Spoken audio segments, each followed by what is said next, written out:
Estamos de vuelta y como les avanzaba hace un momento, con nosotros esta mañana el abogado Enrique Domínguez, parte de la defensa del separado magistrado Alejandro Moncada Luna. El día de mañana se vence el término que pidió de tiempo el fiscal de la causa para recabar información y demás, pero hay otros aspectos. Hay un fallo de la Corte luego de un recurso interpuesto precisamente por su defensa y vamos a hablar de esos temas esta mañana. Bienvenido, licenciado, gracias por acompañarnos. Buen día, gracias. Vamos a iniciar por este fallo al habeas corpus que ustedes habrían presentado.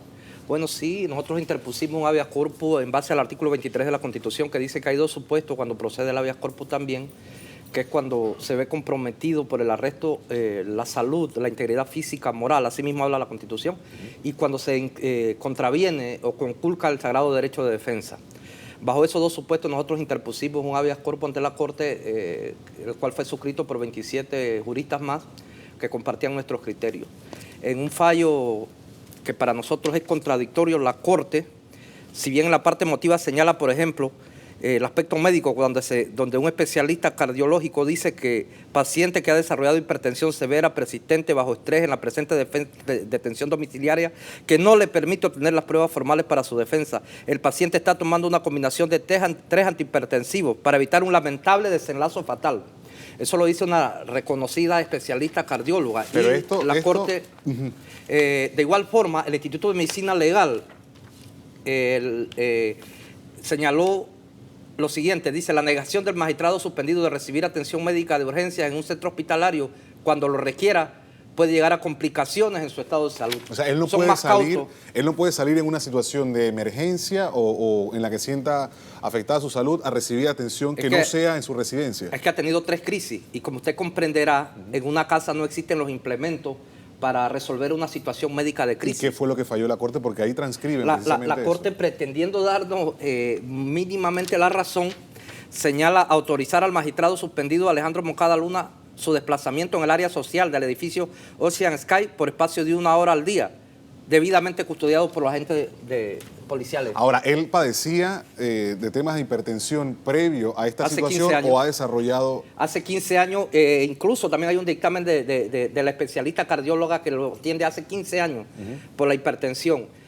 Y otra serie de factores. Él ha disminuido 30 libras de peso, su situación psicológica y emocional se ha visto seriamente afectada por la impotencia, la frustración de no poder contribuir efectivamente a su defensa, que el ver cómo se ha llevado un juicio hasta cierto punto mediático y político por parte de la Fiscalía, donde se ha presumido su culpabilidad antes que su inocencia, donde los elementos probatorios aportados o desarrollados en la investigación no han sido valorados en debida forma, donde se han conculcado derechos y garantías fundamentales, donde existen diversos vicios de nulidad. Hoy escuché en un noticiero, en otro canal, donde un periodista de forma hace un llamado directo a los diputados para que fallen en cual o tal dirección. Yo lamento tal situación, porque ahora resulta que se dan cuenta que este caso es un caso débil y que se puede caer. Entonces no se trata de un aspecto político, sino que no tienen los votos, se trata de que no tienen las pruebas, que violentaron el debido proceso y que hay vicios de nulidad. Yo quiero consultarle en base precisamente a la defensa. Obviamente sabemos que hay medios o hay personas o hay quienes se dediquen a una u otra cosa en temas de conveniencia y demás, pero la defensa, ¿cómo se ha sentido en el propio proceso? O sea, vemos este fallo que emite la Corte luego de un proceso presentado por ustedes. Estamos viendo el tema de la recabación de pruebas y ahora vamos a hablar de lo que se detalla, se ha podido verificar o encontrar en parte de la investigación y demás, pero la propia defensa, ¿cómo ha visto el proceso, el trabajo que realizan? Él quisiera también aportar a su defensa, participar y estar más directamente vinculado, y el tema de la salud es un aspecto, pero la defensa, ¿cómo ha visto el proceso? El proceso totalmente desventajoso. La ley es clara, a la defensa siempre debe comunicársele y dársele traslado de todas y cada una de las diligencias que practica la Fiscalía. Hasta el día de hoy hay una serie de diligencias que la defensa no ha tenido acceso. Se nos sorprende a última hora con diligencias. No se nos permite el contradictorio, no se nos permite el principio de inmediación, es decir, participar activamente en toda y cada una de las diligencias. No se nos permite el acceso a una defensa adecuada y oportuna. Y todo eso conculca garantías y derechos fundamentales. Estamos hablando de principios y de procedimientos. Ni siquiera nos estamos centrando en la persona del acusado, sino principios y procedimientos y garantías constitucionales y legales que no deben ser vulneradas. Le pongo un ejemplo. Uno de los supuestos cargos imputados es el enriquecimiento injustificado. ¿Usted sabe lo que establece la ley con relación a eso? ¿Qué dice? Que primero que nada tiene que preceder a la investigación un informe de auditoría contable de la Contraloría Nacional. ¿Y eso no se hizo? Y eso no se hizo. Es ahí una causa de nulidad muy clara y muy perceptible. Si usted ve un caso que no quiero referirme, donde se está pretendiendo juzgar a otra persona por un supuesto enriquecimiento justificado, en respeto al debido proceso, la Fiscalía que lleva aquella investigación esperó hasta recientemente que la Contraloría dice que remitió el informe para entonces iniciar. Ahora, acá hicieron lo contrario, acá iniciaron en el informe, imputaron cargo, han violentado el procedimiento preestablecido. ¿De dónde sale la cifra de 11 cuentas bancarias y alrededor de 4.6 millones de dólares en bienes y demás? Eso, o sea, mire, eso yo quisiera que le preguntaran al señor fiscal hoy, directamente, le preguntaran cuánto en efectivo él tiene incautado efectivamente. Yo quisiera que le hicieran esa pregunta, a ver qué le responde, que efectivamente cuánto seguramente tiene. mañana debería hacerlo, ¿no? Debería dar ese detalle. Le voy a repetir lo que pasa.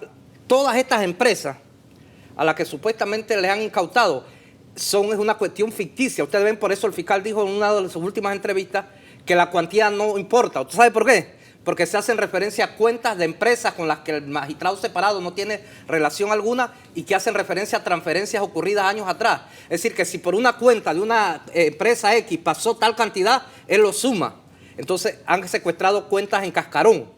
Es decir, que no están incautados efectivamente. ¿Pero y cómo vinculan esas cuentas al magistrado separado? De ninguna forma, porque él no es ni presidente, ni secretario, ni tesorero, ni representante legal, ni abogado residente, ni accionista de ninguna de esas. Pero ¿de dónde surge la vinculación con el...? Precisamente, él no puede... Solo existen dos sociedades de las cuales efectivamente el magistrado sí es parte y que son las sociedades que adquirieron los apartamentos y que ya en su momento se ha justificado el origen lícito de los fondos de la misma. Las demás empresas o sociedades a las que supuestamente se le ha incautado una cantidad de dinero que es ficticia, que es abstracta, porque hace referencias a cuentas que pasaron y que no existen al día de hoy, no existe ninguna vinculación con el separado magistrado. Es decir, que es una cuestión como para crear y exacerbar morbo en torno a una situación. Por eso es que es lamentable tal situación, porque jurídicamente no tiene ninguna vinculación con el magistrado. Él no es parte ni directa ni indirectamente de ninguna de esas empresas. Esas 11 cuentas son las que hacen referencia cuando hablan de 4.6 millones de dólares. Correcto. Son sociedades que se han hecho partícipes en el proceso como terceros, intervinientes, ¿no? Que han participado y se han acreditado y que hasta el momento no les han permitido señalar sus planteamientos. Ahora, pero son empresas que no tienen vinculación ninguna con el separado magistrado. ¿Cómo se siente la defensa en el trabajo que ha realizado hasta el momento? Si usted me dice que no, que se han violado garantías, que hay muestras para conculcar las mismas, que hay hasta una frustración por parte del propio representado de ustedes, o sea, ¿qué pasará? No ¿Cuál es la expectativa? No olvide que el anterior defensor renunció por frustración y dijo que él no regresaba al proceso si no se le permitía efectivamente realizar una adecuada y objetiva y material defensa. ¿Cómo ven ustedes eso? Que ahora están participando de la misma. ¿O alguien dijo no sigo en esto? Nosotros vamos a participar porque es un derecho consustancial, pero tenemos también confianza en que los diputados constituidos en jueces naturales solo obedezcan a la Constitución, la ley y su conciencia, y que fallen conforme a la Constitución, la ley y su conciencia. Si eso es así, nosotros nos encontramos esperanzados. Recuerde que no son 3 diputados ni 4 los que van a decidir el destino o el futuro de nuestros representados. Son otra serie de diputados que van a tener que participar, y nosotros estamos convencidos que las pruebas, que las violaciones, que los vicios de nulidad, que el incumplimiento del procedimiento preestablecido y de la violación a las garantías constitucionales y el derecho de defensa van a convencer a los diputados constituidos en jueces naturales a que lleguen a una conclusión satisfactoria y nuestro representado sea absuelto de todos los cargos. En base al propio proceso y a la figura bajo la cual se ha realizado este juicio, este proceso y demás, sin entrar en dos de las juezas de garantía que se habla tienen marcadas diferencias con el separado magistrado, sino con el trabajo que ha realizado el fiscal de la causa. José Moncada, abogado también y familiar del separado magistrado, interpuso un recurso por no ser, no recuerdo, o no sé cuál es el término, pero por no ser Pedro Miguel González abogado. ¿Usted cree que eso ha influido de alguna manera o eso no tiene absolutamente nada que ver y lo que hay es un condicionamiento político? No, porque tú tienes que tener conocimiento en una área específica. Imagínese que a usted lo tengan que operar de determinada cosa y lo vaya a operar alguien que no es un médico. Bueno, ya vimos un médico que estaba haciendo definitivamente hay un solo antecedente que se juzgó a un magistrado de la Corte y yo le puedo decir que fue un connotado y reconocido abogado el que escogieron como fiscal de aquella causa. Por lo menos la Asamblea se cuidó en aquel momento de designar al licenciado Roberto Ábrego como fiscal para aquella causa y se tomó muy en cuenta que fuera un abogado con ya vasta y reconocida experiencia. Porque es que es así, esto es una especialidad, tú no puedes improvisar cosas, tú tienes que se está instaurando un proceso distinto. ¿Por qué? Porque es que si tú no eres abogado, difícilmente vas a saber el alcance y significado de principios como el debido proceso, presunción de inocencia, indubio pro reo, debida valoración de la prueba, el no conculcar el derecho de defensa, el cumplir con las garantías y el procedimiento preestablecido. Si tú no tienes una sólida formación jurídica, estos principios no los puedes asimilar y no los puedes aplicar y eres más proclive a vulnerar derechos y garantías y cometer juicios, que ese es el otro punto. Siempre que aquí se han cometido errores en el procedimiento, usted recordará una serie de fiscales que restituyeron, incluyendo al director del Instituto de Medicina Legal, que el Estado tuvo que pagar miles de recursos. Claro. Entonces, los que violentan el procedimiento no se meten la mano en el bolsillo, sino que le meten, tiene que ser al erario público. Porque es a nivel institucional. Correcto, porque no responden ellos con su pecunio. En esta oportunidad, nosotros estamos claros que se están violentando los procedimientos. Es que hay gente en este país especialista en incumplir los procedimientos. Se exceden, infringen los deberes de un funcionario, abusan de su autoridad y se extralimitan claramente en funciones. Entonces, estas son las cosas de las que estamos hablando. Estamos hablando de principios y vigencia de principios. Quitemos incluso el nombre del magistrado separado. Aplicado a cualquier ciudadano, hay principios que no pueden ser vulnerados. Las cosas hay que hacerlas bien, hay que hacerlas correctamente, científicamente, objetivamente, materialmente, científicamente y no científicamente. Ahora, como se están haciendo muchas de las cosas. Mañana se cumple el término. ¿Cuál es el escenario? O sea, ¿tiene el fiscal que aportar entonces lo recabado, sus pruebas, el mismo día de mañana? ¿Qué veremos dentro de esto? Bueno, hasta el día de hoy, a esta hora, a la defensa no se le ha notificado formalmente de la realización de una audiencia. Como siempre nos avisan el mismo día y faltando una hora, situaciones como esa, es probable que se convoque a una audiencia y nosotros asistiremos.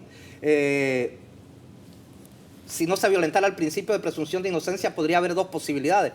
La formulación de acusación o que se sobresea a nuestro representado, es decir, que se actúe conforme a la ley y se solicite y se peticione lo que corresponde en derecho.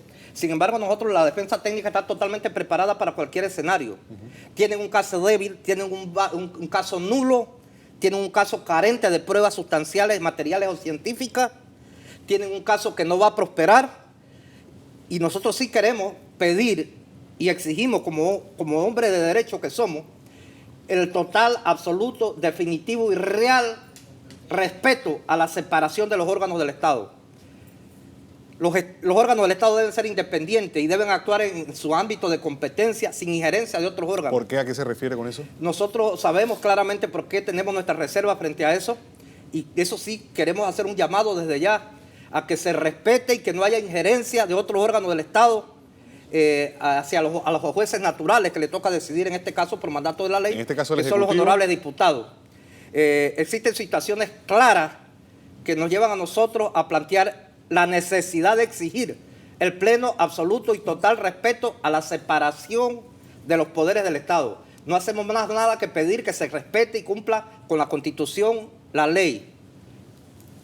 Bien, gracias, licenciado Enrique Domínguez, por acompañarnos esta mañana.